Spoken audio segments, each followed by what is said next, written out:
Hoy día vamos a ver la continuación del tema anterior, que fue electrostática, en donde tú aprendiste de distintos puntos, ¿no? Potencial eléctrico, campo eléctrico, fuerza entre dos cargas, ¿no?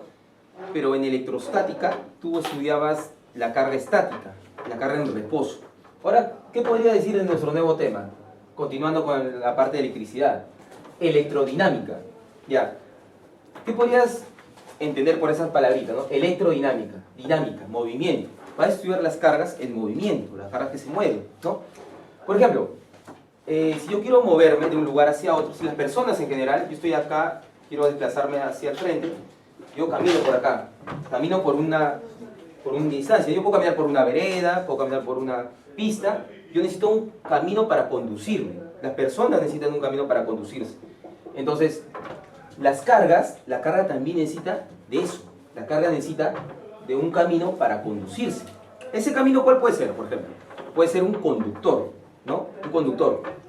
Un conductor como un cable eléctrico, por ejemplo, un cable eléctrico, el cable eléctrico por donde tú miras tu televisión, de tu ventilador, ese cable eléctrico está hecho de un metal, y por ese metal se conducen las cargas eléctricas. Ahora mira, existen distintos tipos de metales en la naturaleza, puedes decir el cobre, el oro, el bronce, distintos tipos de metales. ¿Cuál es el metal que conduce mucho mejor la corriente eléctrica, las cargas eléctricas? Ese metal es la plata, ¿no? La plata. También pues, puede conducir el oro. La plata es el metal que conduce mejor la corriente eléctrica, pero nosotros ¿por qué usamos el cobre? Usamos el cobre primero por el coste más bajo y lo tenemos en mayor abundancia. Si tú ves las instalaciones de tu casa, están hechas de cables de cobre, ¿no? Ahora mira, entonces podemos definir lo siguiente: las personas necesitamos un camino, una vereda, una pista para conducirlos. Las cargas necesitan un conductor, un metal. ¿Qué metal de preferencia? El cobre, por su abundancia, ¿no? Muy bien. Ahora las personas, ¿por qué se mueven las personas? ¿Por qué yo puedo moverme de un lugar a otro? Porque yo tengo energía. Dentro de mí hay energía. Igual, para que las cargas se muevan de un extremo a otro, por ejemplo, este es un cable. Para que una carga vaya de un punto hacia otro, necesita energía, ¿no? Necesita energía. Esa energía la proporciona, por ejemplo, una batería, donde almacenas energía. Una batería, una pila. Eso lo vamos a ver más adelante. Pero entonces, ¿a qué conclusión llegamos? Que las cargas se mueven de un lugar a otro gracias a la energía que le proporciona una fuente, ¿no? Una fuente que ya dije que es una pila, una batería, ¿no? Ahora mira, vamos a definir lo que es intensidad de corriente. Cuando una carga atraviesa un lugar, no altera ni nada, pero cuando un grupo de cargas, un montón de cargas atraviesan un conductor, ya estamos hablando de una intensidad de corriente, ¿no? Entonces, ¿cómo calcularías o cómo definirías la intensidad de corriente? La intensidad de corriente es la cantidad de cargas que atraviesan un conductor en un determinado tiempo. Así puede definir la intensidad de corriente, ¿no? La cantidad de cargas o el flujo de cargas que atraviesan un conductor en un determinado tiempo. En donde la intensidad de cargas, en donde la intensidad de corriente, tú la vas a, en el sistema internacional, se mide en amperes. La cantidad de carga ya sabe que se mide en coulomb y el tiempo se mide en segundos, ¿no? Eso ya lo sabes. Muy bien. Ahora mira, como dije hace un rato, las personas necesitamos energía para poder hacer nuestras actividades. Para que una persona pueda desplazarse necesita energía. Las cargas necesitan energía. ¿Esa energía de dónde viene? De una fuente. ¿Qué tipo de fuente? Una fuente como una batería o una pila, ¿no? Por ejemplo, esta es la representación gráfica de una batería. Tú sabes que una batería tiene dos polos, ¿no? Acá sería el chiquito es el negativo y el grande es el positivo, ¿no? Una batería, una pila que tú conoces diariamente. Entonces, acá vamos a analizar lo que es la diferencia de potencial. La diferencia de potencial también se le conoce como voltaje. Muchos alumnos no saben o se confunden con esos términos, ¿no? Diferencia de potencial es igual a voltaje, ¿no? Lo voltaje. Diferencia es una resta, entonces vamos a restar eso. Acá, por ejemplo, mira, en esta parte de acá, ¿cómo se lee esto? Ya, esta pila o esta batería va a tener un voltaje, vamos a llamarle el voltaje P, ¿no? Entonces, diferencia de potencial quiere decir que la diferencia entre el potencial de A, diferencia, con el potencial de B, va a resultar un voltaje, ¿no? Eso es lo que vamos a aplicar. Por ejemplo, acá, ¿Cómo podrías expresar esta definición de acá? Ah, fácil. La diferencia de potencial entre A y B, ¿cuánto es? 4 voltios. 4 voltios. Pero si te das cuenta, desde menos a más, el potencial aumenta. Por eso va a ser un voltaje positivo. Pero en este caso, la diferencia de potencial entre A y B, desde más hasta menos va a disminuir. Por eso va a ser negativo, ¿no? Listo. Ahora, el potencial lo tiene una pila, por ejemplo, ¿no? Una pila. Una batería tiene diferencia de potencial. Por ejemplo, en la vida real, nosotros utilizamos las pilas o las baterías para distintos artefactos, pequeños, claro, ¿no? ¿Qué tipo de pila existen? Existen las pilas alcalinas, las pilas salinas, ¿no? Distintos tipos de pilas. Estas pilas naturales existen, que se pueden hacer. En las pilas, por ejemplo, hablando de eso, las pilas alcalinas tienen más duración que las pilas salinas, ¿no? Una pila, ¿cuál es el trabajo de una pila o una batería? Es transformar la energía química que almacena en energía eléctrica, ¿no? Ese es el trabajo de una pila o una batería. Ahora, como dije, las pilas alcalinas tienen más tiempo de duración que las pilas salinas, ¿no? Eso ya lo sabes ya. Una pila salina, por ejemplo, está compuesta de carbono y zinc, y una pila alcalina de dióxido de magnesio y zinc, ¿no? Eso tú ya sabes más que nada por química que por física, ¿ya? Ahora, un consejo, tú no puedes dejar de descomponer una pila, porque una pila tiene una capa protectora, pero si tú la dejas de... Tú sabes que cuando la pila tiene una vida útil, ¿no? Se acaba su carga, la botas. Pero no es recomendable botar la pila porque en la naturaleza puede descomponer su capa protectora y puede liberar los compuestos que tiene dentro, ¿no? Como el litio, como mercurio. El mercurio es dañino, por ejemplo, para el sistema nervioso, ¿no? El dióxido de potasio, de manganeso, eso te puede hacer daño para el hígado, para el estómago. Entonces no es recomendable dejar una pila así nomás, tienes que reciclarla, ¿ya? Muy bien, entonces eso para que aprendas un poquito más. Entonces en este caso ya sabemos lo que es la diferencia de potencial o voltaje. Falta algo que tenemos que aprender, la resistencia eléctrica. Mira, la resistencia eléctrica se simboliza de esta manera, con unas rayitas o con un cuadradito, un rectángulo. ¿Ya? Ese es el símbolo de la resistencia eléctrica.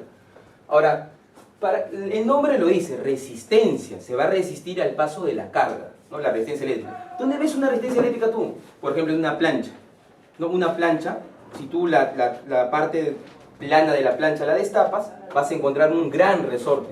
Ese resorte es la resistencia eléctrica, ¿correcto? Entonces, la resistencia eléctrica la puedes encontrar hecha de cable, puedes encontrar resistencias hechas de cerámica, de madera, infinidad de elementos, ¿no? Resistencia eléctrica. La idea es que se oponga al paso de la carga. Muy bien. Este es el símbolo de resistencia eléctrica que ya te enseñé, ¿no? Unas rayitas o un rectángulo. Ahora mira, ley de Pouliot. Tú dirás, profe, pero ¿cómo calculo el valor de la resistencia eléctrica? Eso lo vamos a ver con la ley de Pouliot, ¿ya? La ley de Pouliot. Mira, esta es una resistencia eléctrica, tiene una sección transversal y tiene una longitud. La resistencia eléctrica tiene un tamaño. Ahora tú dirás, profe, yo entiendo que esta es la longitud, esta es la sección transversal, ¿y esto qué es? Ya, este símbolo es muy importante. Este símbolo caracteriza al material con el cual está hecho la resistencia eléctrica. Este símbolo significa resistividad. Se mide en ohmio por metro. Ahora, la resistividad es una característica de todos los metales, ¿no? Así como la densidad es la característica de todos los líquidos, ¿no? El agua y el aceite tienen diferente densidad. El oro, la plata, todos los metales tienen diferente resistividad, ¿ya? Que es lo que caracteriza. Por lo general este dato te lo dan en los exámenes de admisión, en las preguntas, por lo general te lo dan, ¿no? Entonces, la resistencia eléctrica se mide, ya sabes que, en ohmios, ¿no? En honor a su descubridor, James Ohm, ¿no? En ohmios. La resistividad, ohmio por metro, la longitud ya sabes que se mide metro y la sección transversal metro cuadrado, que es el área, ¿no? Muy bien, entonces, esta es la fórmula para poder calcular la resistencia eléctrica de un material. Perfecto. Entonces ya mira, ya hemos aprendido que la intensidad de corriente se mide en ampere. Acá la diferencia de potencial en voltios, el voltaje. Acá la resistencia en ohmios y sus respectivos componentes, ¿no? Muy bien. Profe, pero yo no he visto muy seguido estos elementos. No he visto la intensidad de corriente, no he visto el voltaje, no he visto la resistencia, pero sí he visto un circuito. Por ejemplo, si tú tienes tu celular y lo Un día se te cayó, lo rompiste, lo abriste, vas a encontrar adentro un circuito. Así como puedes encontrar circuitos en televisores, en radios, ¿no? Un circuito está compuesto por varios elementos, condensadores, resistencias, transistores, un montón de elementos. Pero ¿qué es lo necesario para tener un circuito? Lo más básico. Un circuito básico tú lo puedes construir a base de 3 elementos. O tienes que tener 3 integrantes para tu circuito, mira. Primero, tienes que tener una fuente, que ya dije que es una batería, una pila, una fuente. Esta fuente debe estar conectada por un cable a una resistencia eléctrica. ¿Y qué se genera acá? Se va a generar una intensidad de corriente. Una intensidad de corriente que atraviesa el circuito, ¿no? Entonces, muy bien. Esta es la ley de Ohms. La ley de Ohms. ¿Cuál es la ley de Ohms? Que la resistencia eléctrica es igual al voltaje sobre la intensidad de corriente, ¿no? Eso es lo que él definió acá. Resistencia eléctrica la definimos en ohms, que ya lo conoces, la diferencia potencial en voltaje y la intensidad de corriente en ampere, listo. ¿No? Esos 3 elementos se conjugan para tener la ley de Ohms. Como dije, el voltaje de una pila o batería conectada a una resistencia, por él va a circular una intensidad de corriente. Correcto. Ahora mira, para definir esto con un problemita, vamos a resolver el que está ahí, ¿ya? Mira, que tiene que ver con el tema de hoy día. Mira, a ver, un alambre de cobre tiene una resistencia de 30 ohmios. ¿Cuál será la resistencia de otro alambre de cobre con doble de sección recta y triple de longitud? Ya. Mira, el tema es, los datos te hablan de resistencia eléctrica, te están hablando directamente de resistencia. Entonces vamos a definir esto en 2 casos. Caso 1, ya. Primero, acá tú sabes esta fórmula, ¿no? Esa es la fórmula. Esa es la fórmula, ¿cierto? Ya. Esta es la fórmula para que yo calcule el valor de la resistencia. Pero esta resistencia, ¿cuánto vale? Esta resistencia vale 30. Entonces ponemos que 30 va a ser igual a resistividad, longitud sobre área. ¿Ya? Así empezamos, así empezamos. Ahora mira, la pregunta es, ¿cuál será la resistencia? Te están preguntando cuál será la resistencia de otro alambre de cobre. Pero si el alambre también es de cobre, es del mismo material. Y si es del mismo material, tiene la misma resistividad. Pero ¿qué pasa con la longitud? Te dicen que la longitud, ¿cuánto es? A ver, vamos a ver. El doble de sección recta y triple de longitud. Entonces ya no va a ser L, va a ser 3L. 3 veces la longitud. ¿No? ¿Y qué pasa con la sección transversal? Esta sección transversal es el doble, mira. Doble de sección transversal. Ya no va a ser A, va a ser 2A. A ver, 2A. Entonces yo puedo decir esto, ¿no? 3 medios. ¿De quién? De la resistividad por la longitud sobre el área. Listo. Hasta ahí quedé. Pero esto de acá, ¿cuánto vale? Ah, mira, se parece, eso vale 30. Entonces lo reemplazo, ¿no? De manera práctica. Va a ser 3 medios de 30. A ver, ¿cuánto sería 3 medios de 30? A ver, alumno David, ¿cuánto sería 3 medios de 30? 45, ¿no? 45 ohmios. Y esa sería tu respuesta, ¿no? Para este ejemplo sencillo, ¿no? También examen de admisión varias veces. Muy bien, chicos, hasta ahí esta primera parte de electrodinámica. Muy bien, para concluir con esta parte de electrodinámica vamos a ver 2 puntos importantes: potencia eléctrica y efecto Joule. Vamos a hacer una pregunta sencilla. Mira, una persona, imagina que yo estoy corriendo en la pista, ¿no? Y ahora imagina que estoy corriendo en un terreno arenoso, una duna, por ejemplo. ¿Dónde voy a demorarme más? ¿Dónde va a ser más trabajoso mi recorrido? Obviamente en la duna, ¿no? En el terreno arenoso. Porque el terreno arenoso opone una resistencia a mi desplazamiento. El terreno arenoso se opone a que yo me mueva. Con las cargas pasa lo mismo. Ya te explicamos que la resistencia se resiste a que las cargas avancen. Se opone al avance de cargas. Por ejemplo, como te puse el ejemplo, si yo empiezo a caminar en un terreno arenoso, voy a hacer mucho más trabajo. Voy a emplear más trabajo. Y voy a demorar más tiempo. Y ya sabes que trabajo entre tiempo es potencia. Con las cargas ocurre lo mismo. Una carga, mientras la resistencia sea más fuerte, la carga va a tener mucho más trabajo para atravesar la resistencia. Y va a demorar más tiempo. Entonces, si la carga realiza un trabajo entre un tiempo, eso es potencia eléctrica. ¿no? Entonces ya definimos lo que es potencia eléctrica. La potencia eléctrica es el trabajo que realiza la carga en un determinado tiempo. Muy bien. Potencia eléctrica se mide en watts, ya lo sabes, intensidad de corriente en ampere y diferencia potencial en voltios. No te vayas a confundir, ¿ah? Muchos se confunden. Potencia y potencial, no. Una cosa es potencia eléctrica y otra cosa es diferencia de potencial. Muy bien, listo. Ahora, eso nos va a ayudar para ver esta parte, efecto Joule. El efecto Joule.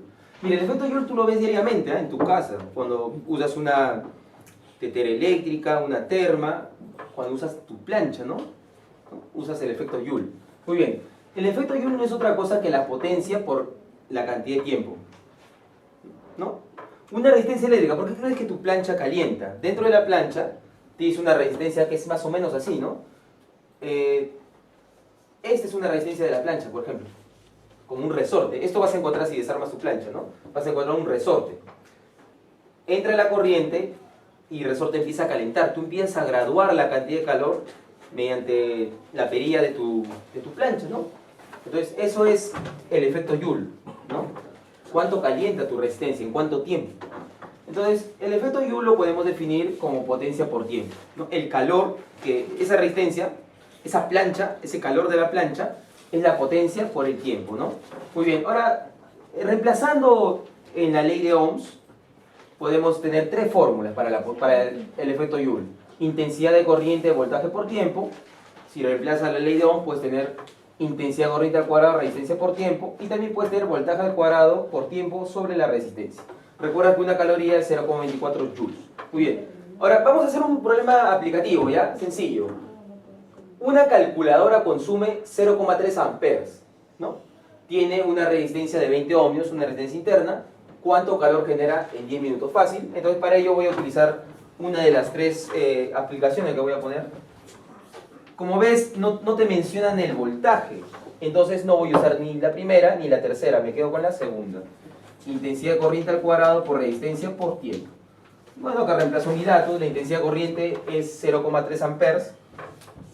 0,3 amperes al cuadrado multiplicado por la resistencia que tengo, que es 20, perfecto, 20, y lo multiplico por el tiempo, pero el tiempo son 10 minutos, 10 multiplicado por 60, ¿no? Muy bien, entonces ahí, ¿cómo lo resolvemos? A ver, de manera práctica, 0,3 al cuadrado, ¿cuánto sería? Bueno, no te da problema, tú puedes poner esto, ¿no? 0,3 al cuadrado es 0,3 por 0,3, acá creo que podemos poner 2 por 1 por 6 tengo 12, ¿no? Acompañado con ¿cuántos ceros? 3 ceros. Tienes álgebra, ¿no? Que tú te puedes facilitar. Bueno, eliminamos un 0 y acá tengo un 3, otro 0, tengo un 3, 9 por 12, ¿no? Sería 9 por 12 por 10. Entonces, ¿cuánto calor sale? A ver, 9 por 12, ¿cuánto es? 108 por 10. Acá tienes esta cantidad en joules, ¿no? La cantidad de calor que generas. Muy bien, esa es la parte teórica que hemos visto hoy día. Hasta acá concluimos la clase.